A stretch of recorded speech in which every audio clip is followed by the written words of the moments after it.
All right, so primarily I'm going to talk about EBC46 and Fontainea picrosperma, which Trong mentioned earlier, but I thought I'd show a couple of quick slides about some of the other activities we do within the team. I will try and go through these a bit quickly though and see if we can save a couple of minutes.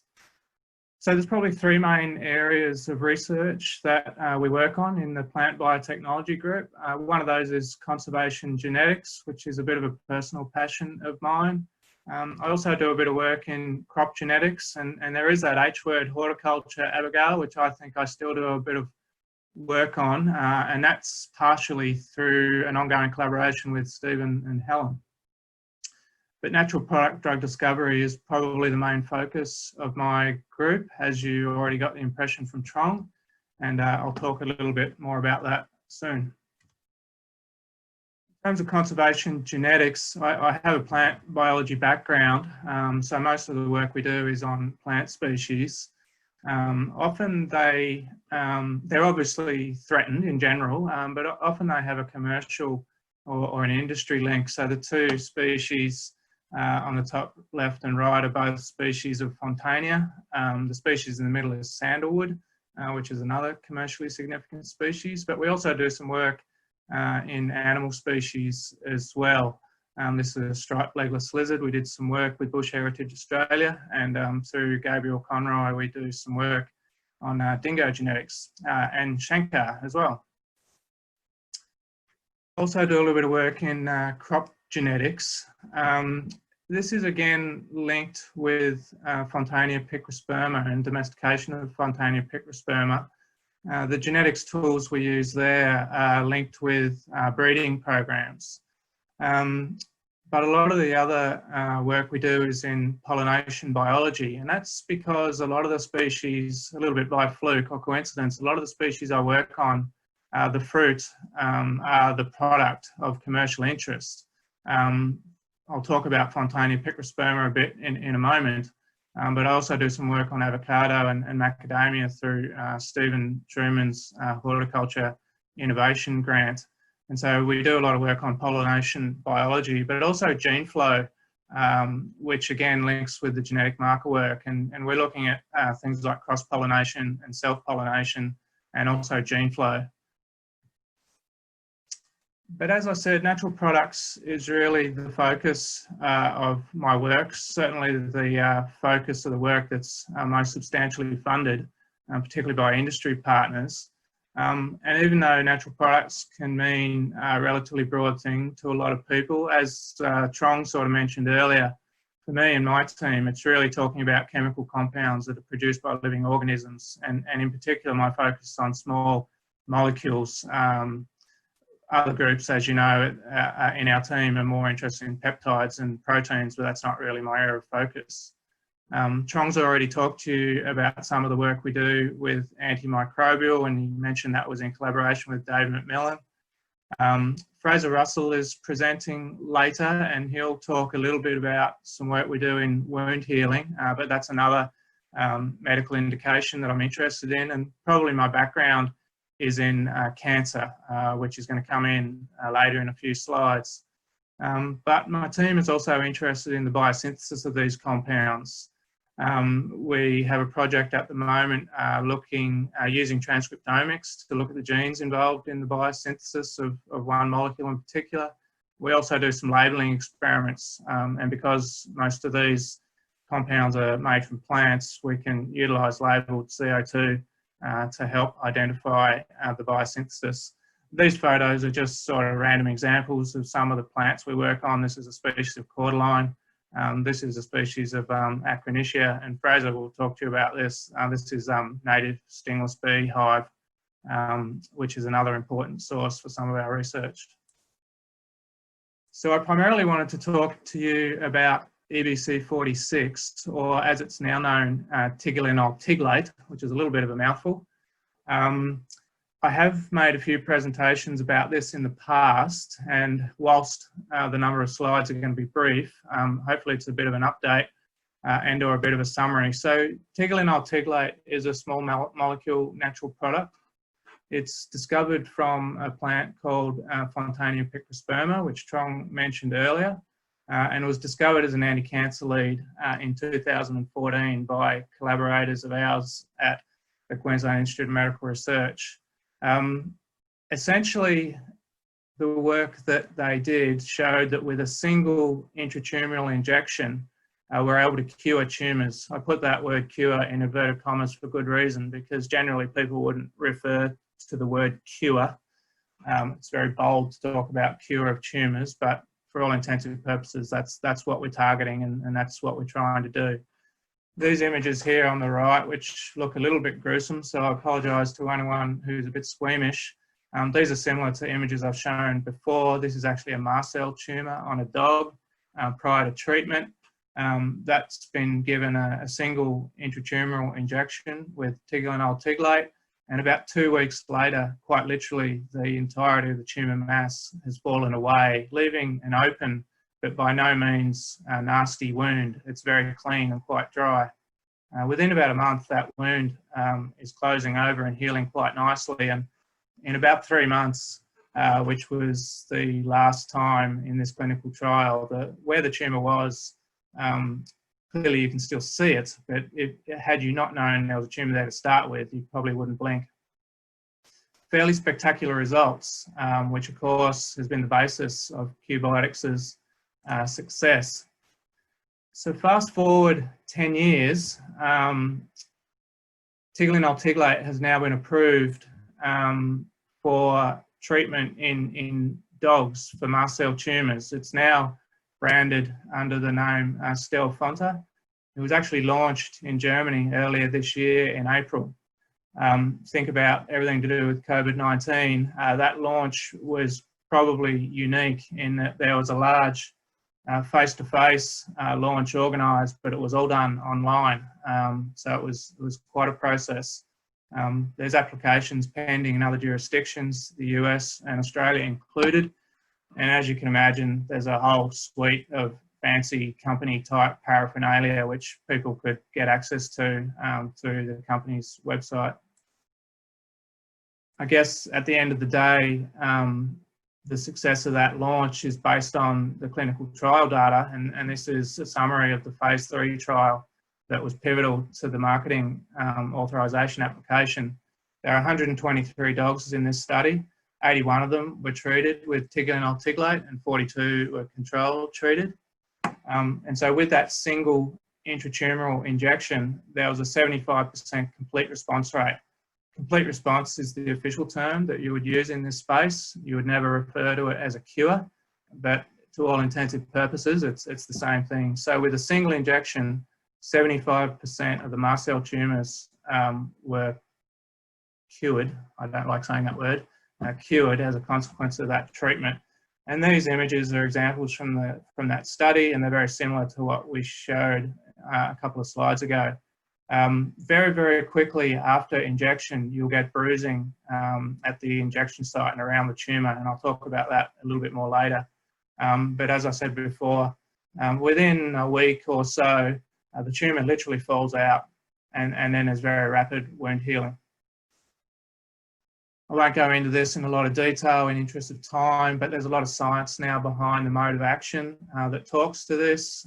It's published, some of it relatively recently. This is a wound healing paper through our collaborators at the Cardiff Institute of Technology and Repair in the UK. But there's 4 main aspects of the mode of action. One is the induction of a local inflammatory response. The drug also has an ability to kill cells through oncosis.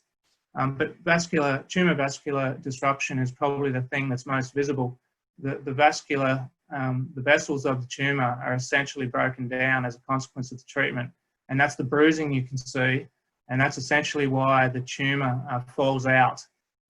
If the tumour is localised and all the vessels are disrupted, quite literally the tumour dies and falls away. Quite a spectacular bit of science being put around this.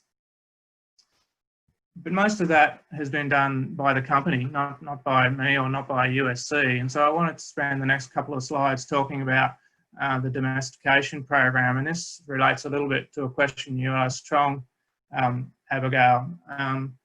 So Tiglinoyl tiglate is a complex molecule. It is a complex three-dimensional structure, and it has a lot of chiral centers, and it cannot be commercialized. It cannot be synthesized on a commercial scale. And so the compound is purified commercially from the fruit from which it was discovered.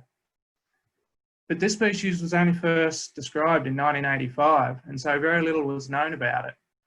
You think about all the modern crops, particularly food crops, they've been known for thousands of years. They've probably domesticated for thousands of years.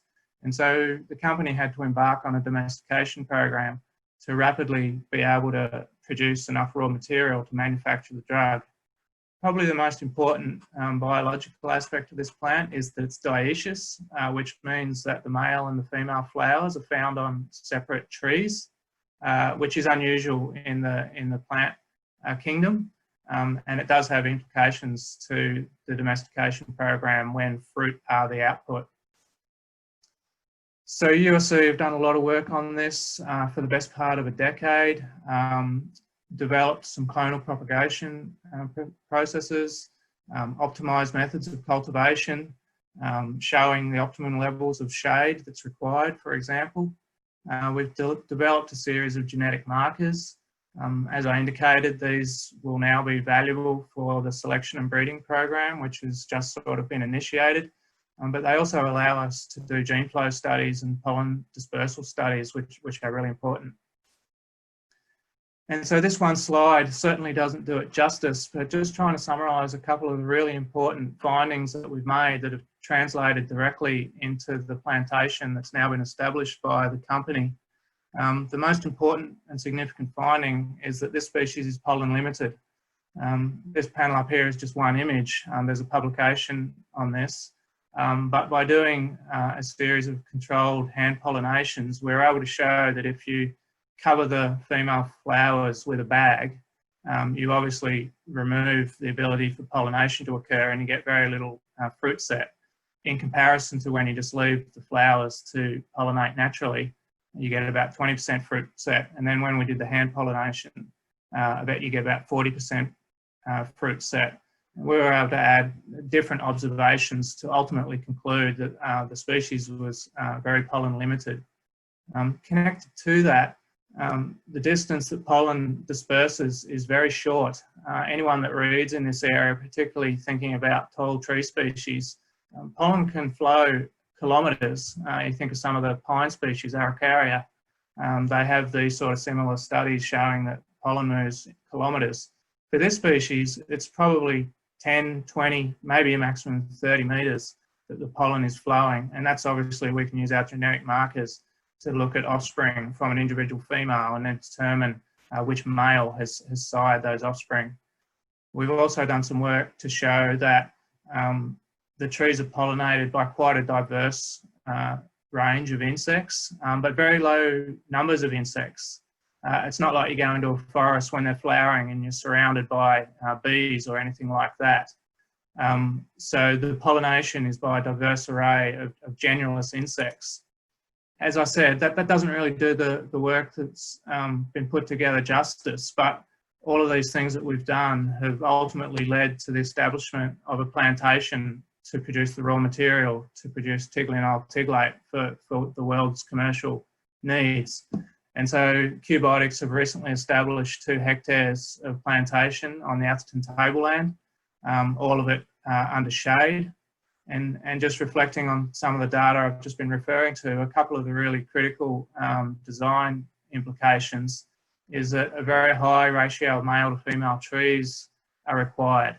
That may not sound like much, but remember the female trees is the source of the fruit, and so we want as many female trees as we possibly can.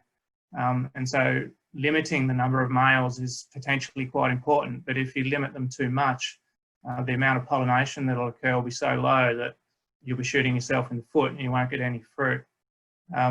Also, there's been a lot of mixed rainforest species planted in close proximity, and that's because of this generalisation, this generalist pollinators that are required. They need to create an ecosystem of natural habitat. Just putting in a beehive, which is common for almonds and peaches and all that sort of thing, isn't really going to work for this species. So without going into a lot more detail, I just wanted to show that the university's done a lot of work for about a decade on the domestication program, and there's been some great science come out of that with some great publications, but it's directly translated into real world needs for Q-biotics. Obviously, it's not me doing a lot of this work. There's a whole range of people that have been involved. I won't try and go through them in the interest of time, but without them, none of this work would have happened. So my sincere thanks to everyone that's been involved. Happy to take questions. Thank you, Steve, very much. I think you talking after Tim actually put some of your work, which some of it I've been familiar with, into perspective, showing how the different skills of people, well, both in the center, but of biology and chemistry come together, because you need the biological source, which in your case would be the trees, but then other people would have other biological sources. So you need to have the good biologists that can manage that. You need to have genetics, then you have the biodiscovery aspect, then you have the application aspect, and each part needs its own expertise, but this is what sort of brings it together. And the story of the I can't pronounce the name, but it's particularly made a big impression on me when I first heard it, because I'm a real dog lover. So seeing dogs being recovered so quickly, is that going to be, or is there hope that humans with similar cancers would also benefit? Yeah, absolutely. I didn't mention that. I should have. Trong alluded to it. So Q-biotics are also halfway through developing that drug for a human cancer treatment. So they're in the middle of phase 2 clinical trials at the moment. So it's being developed now for a broader range of cancer treatments for domestic animals in general, not just dogs, but also for human clinical trials. The human clinical trial program can be a lot longer than in the veterinary space. It was a bit of a strategic decision for the company to get a drug into the market quickly. But, you know, your point of all these different skill sets coming together, one of the angles of the company is they have a close interaction with veterinarians around the country, and they have some personal interests in animal welfare. And so they actually use their links with the veterinary teams to help them with the development of their drug. And you know, the other point in terms of different skill sets, the explanation Trong gave about how GeneCology works, and so it's utilisation of that ecology knowledge right up front, which, as Trong said, is quite unique. You know, big pharma over the last 20 or 30 years have invested literally billions of dollars into creating artificial chemical libraries without any logic or thought gone into it. If you look at the statistics of how many compounds have come out of those billions of dollars worth of programs, it's infinitesimally small. Whereas as soon as you have a program that's utilising a wide source of knowledge from, you know, a whole heap of disciplines, the hit rate is far more significant. And it's a really interesting program to be part of, which I'm trying to build into the work that we're doing here now with Trong and Fraser and David McMillan and others. Bonnie, as you saw earlier. Yeah, look, I think it really is incredible, and it really came across from what Trong was saying, from what you were saying, the fact that you really must have the biology to go with it, and then it goes from there. And there is a question here from Tomer Abramov about asking what type of new tumors does EBC46 treat, and when can we expect approval for human treatments? Yeah, good question. In vitro, it works on just about any tumour, but the biology and the mode of action of what's happening makes it challenging. If you can imagine such an acute response that I showed of the tumour dying and necrosing and falling out, imagine that for a tumour which is inside the body. That in and of itself could have some pretty significant implications. And also it is a local effect. So, you know, we're not really talking about leukemia or anything like that. That doesn't really answer your question. External, easily accessible tumours are all on the table. The human clinical trial program is focusing on squamous cell carcinoma and melanoma. But it's going to be a large range of tumours. When can we expect its approval for humans? Yeah, that's hard to answer. Not within 5 years, I would say, maybe 3 if things go really, really well. When might you be able to get it for your dog in Australia? Maybe a year. Well, I personally hope my dog would never need it, but yes, thank you for that. Anyone else has a question? I think there is another question. There's another one in the chat, Abigail. I see in the Q&A. No, not in the Q&A. In the chat. Panelist chat.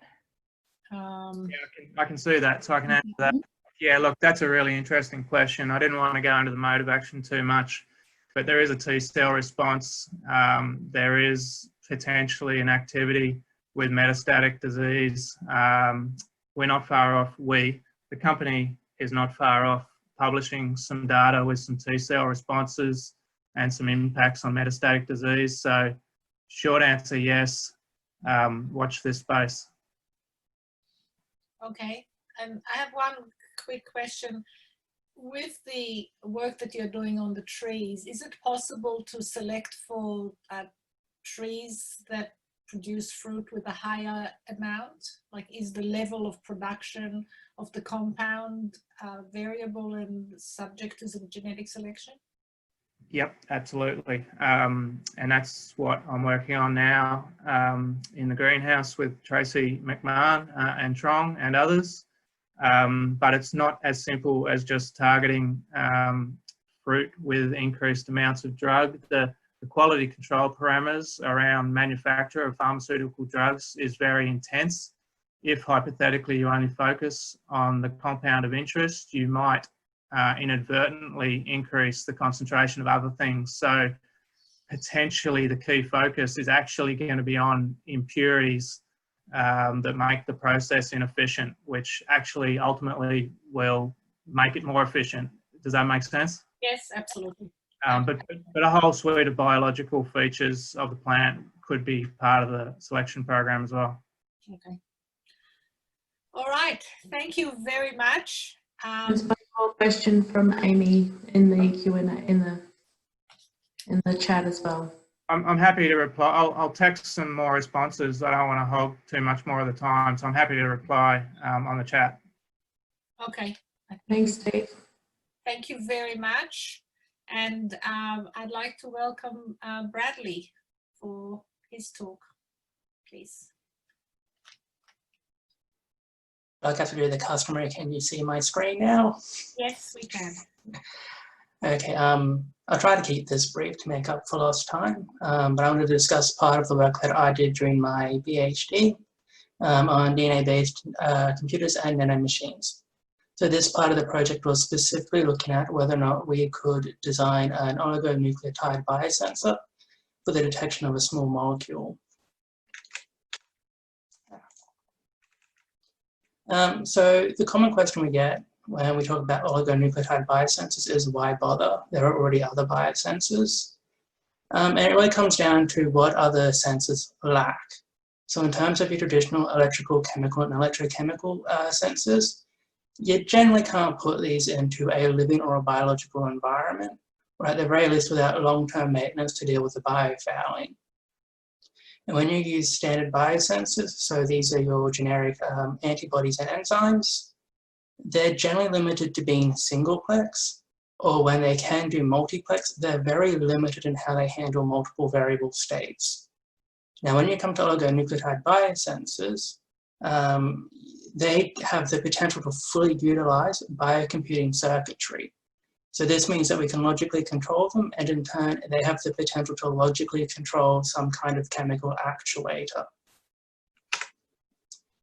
So when we're talking about oligonucleotide sensors, the best place to start is with aptamers.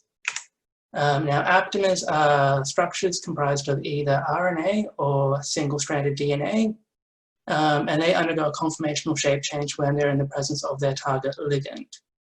And if you've ever heard of the term of a nucleic antibody, these aptamers are what are being referred to. Now, most aptamers are evolved through an incredibly expensive in vitro process known as Celix.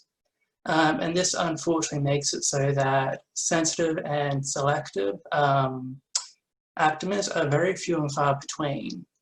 So most of them require some type of complementing system to enhance their signal gain and their limits of detection. One example of this is aptazymes, which are either RNA or DNA enzymes that are controlled by aptamers. So when we're talking about RNA and DNA enzymes, these are ribozymes and deoxyribozymes.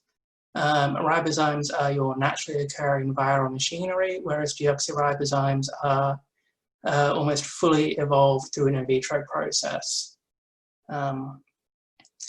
Now, they do come in many forms like your standard protein-based enzymes, but the specific form that we were interested in were the phosphatidylester kind, and that's because they can cleave very specific nucleotide sequences and in turn be regulated by very specific nucleotide sequences.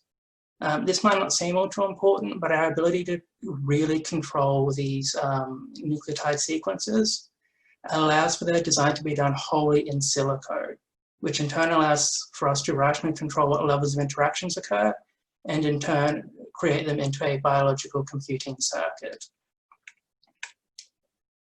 So when we talk about RNA and DNA enzymes and aptamers, they both share a common trope, which is that those comprised of RNA are generally more, they have a larger variety of motifs, which means they have a much greater amount of versatility, whereas those made of DNA, they tend to be a lot more stable, a lot more controllable.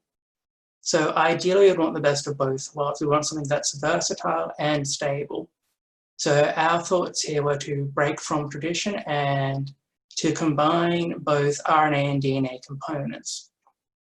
So to do this, our plan was to take the dimethylxanthine compound that is theophylline, which is commonly used to treat asthma, especially in chronic and severe cases, and see if we can design a sensor against it. And the reason we selected for theophylline is because its RNA aptamer is very well characterized and has been established as a long-standing standalone aptamer, as well as a single unit aptazyme.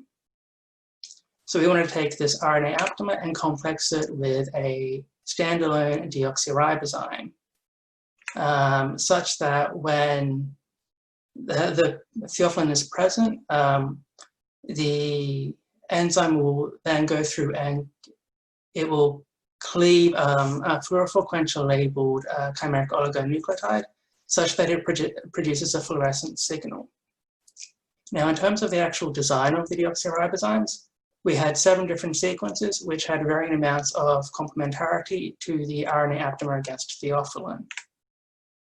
So the very first thing we have to go through when it comes to testing whether or not our complex system can even work is, will the RNA aptamer bind to and inhibit the deoxyribozyme? The short answer is yes, but the long answer is a bit more complicated. So we do see a decrease in activity, but it's highly dependent on the amount of complementarity between the aptamer and the deoxyribozyme, as if we have too many or too few complementary bases, either structure may prefer to maintain its self-folded structure rather than binding and interacting. So as you can see here, var 1, var 3.1, and var 3.2, all three had a greater than 80% drop in activity when in the presence of the aptamer. So we declare these as successfully binding and inhibiting. So with our 3 successfully bound complexes now, the next thing to test is whether or not the presence of theophylline will start to undo this. Will we see activity in the presence of theophylline as we want? The short answer is yes, but the long answer, again, a bit more complicated. We never see a return to 100% or normal activity But in the presence of theophylline, we still do see a greater level of activity than what we do in the absence of theophylline. So at this point in the experiments, we can say that we do have a successfully functional aptamer sensor for detecting theophylline that is both RNA and DNA. So next thing to test is the limit of detection and if this limit of detection is actually useful. So to give some brief context, when it comes to theophylline, its therapeutic range is, for the treatment of asthma is that it's toxic at a blood concentration above 100 micromolar. It's safe and effective as a bronchodilator between 20 and 100 micromolar, and below that it's ineffective. So doing a serial dilution starting at 200 micromolar and moving down to 0.5 micromolar, we observed some pretty interesting results. And whilst we couldn't quite successfully fully quantitate the concentration of theophylline, we were able to semi-quantitatively detect theophylline and determine its concentration ranges as either being ineffective, safe and effective, or toxic. So just a quick note here, so whilst it is impressive, what's slightly more impressive is that without optimization, so this is completely by the seat of our pants, we had no optimization here, which is really good. Our results were directly comparable to other current apta sensors for theophylline. So we're actually doing really good here. Now, with elements of detection sorted, we had one final item to check off, and that was how specific our sensor is for theophylline.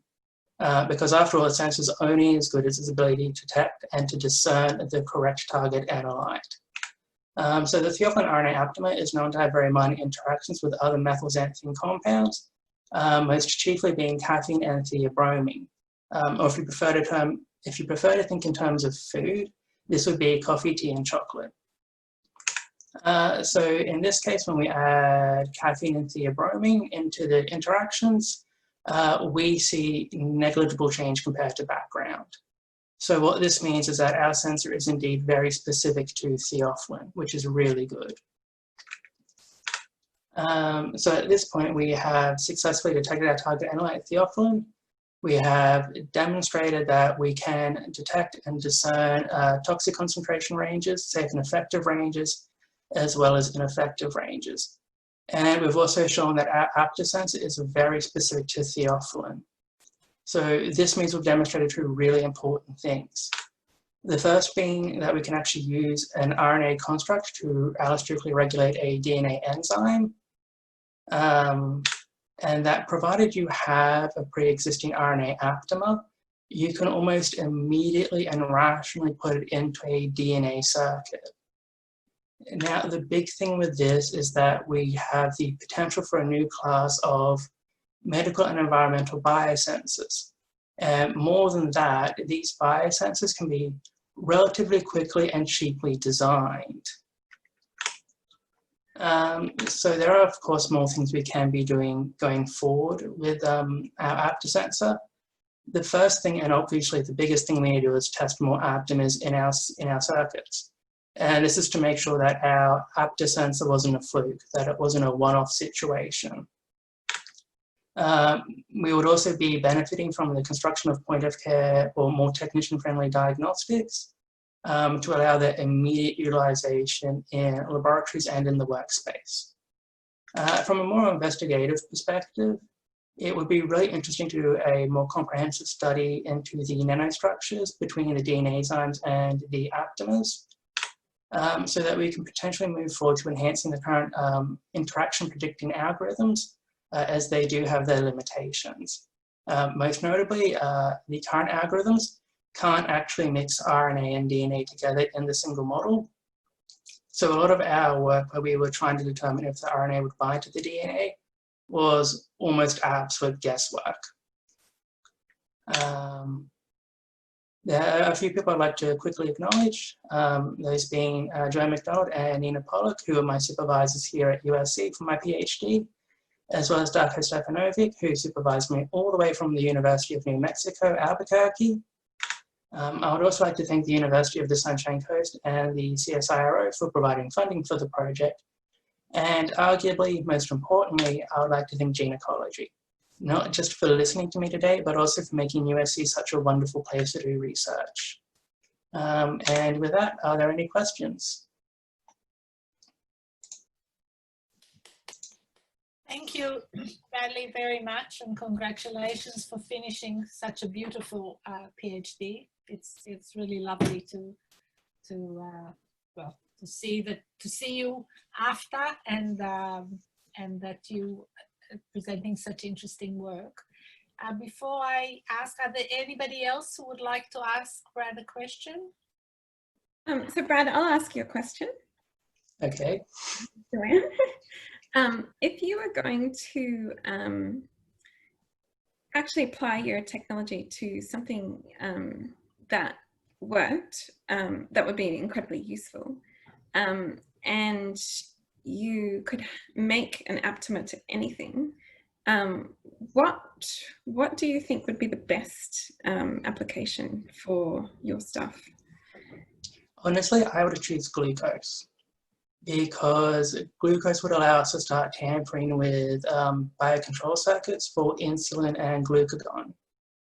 And if we were able to make it so we could very carefully control a detection range for glucose, we could start to build a fully biological artificial pancreas.